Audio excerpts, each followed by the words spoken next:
Fue tanta la bendición que Dios le dio a David. Alabado sea Cristo. Gloria a Dios. Y después le hace esta pregunta: ¿por qué pues tuviste poco la palabra de Jehová haciéndolo malo delante de tus ojos?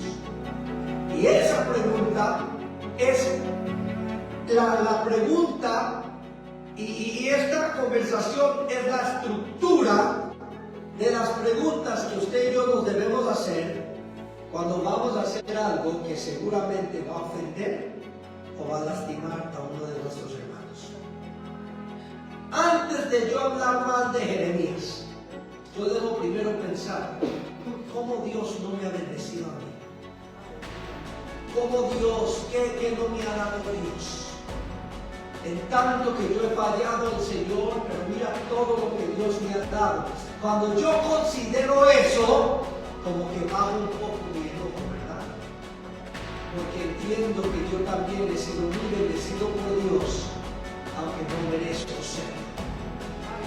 Pero segundo, si yo hago algo que va a lastimar, que va a herir, que va a ofender, entonces estoy poniendo en poco, no a mi hermano, sino a la palabra de Dios. ¿Cómo lo sé? Porque la palabra de Dios me enseña el Señor Jesús: cualquiera que ofende a su hermano, que le llama raca, está en peligro de las llamas del infierno. El que le dice necio a su hermano, el que ofende a su hermano. También me dice la palabra de Dios: ¿cómo podemos decir que amamos a Dios a quien no vemos, si no amamos a nuestros prójimos a quien vemos? Entonces yo entiendo por la palabra de Dios que yo tengo que considerar a mi hermano. Entonces antes de yo hablar mal, antes de decir: Israel es el hijo del diablo, perezoso, primero debo considerar cómo Dios me ha bendecido a mí, aunque yo no lo merezco. Y en segundo, si digo lo que voy a decir, si hago lo que voy a hacer, estoy poniendo un poco la palabra de Dios.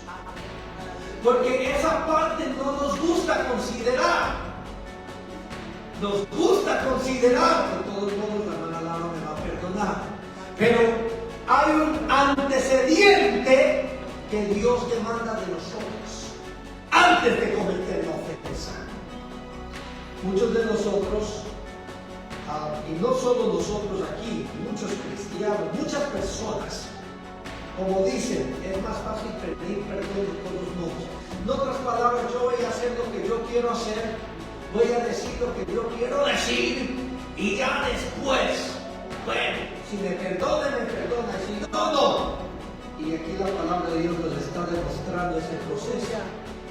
Debemos considerar a la palabra de Dios. Ahora el terrorista está, jamás que su mujer está reclamándole toda la ofensa. Amén. Después le dice la sentencia: por lo cual ahora no se apartará jamás de tu casa la espada, por cuanto me menospreciaste por todo lo que usted ha hecho. Amén. Está Dios ahora pasando una sentencia sobre la vida de David. Y esta sentencia lo siguió toda la vida. Gloria a Dios. David fue guerrero hasta su muerte. Hasta cuando era un viejito que ya ni siquiera podía pelear, estaba peleando.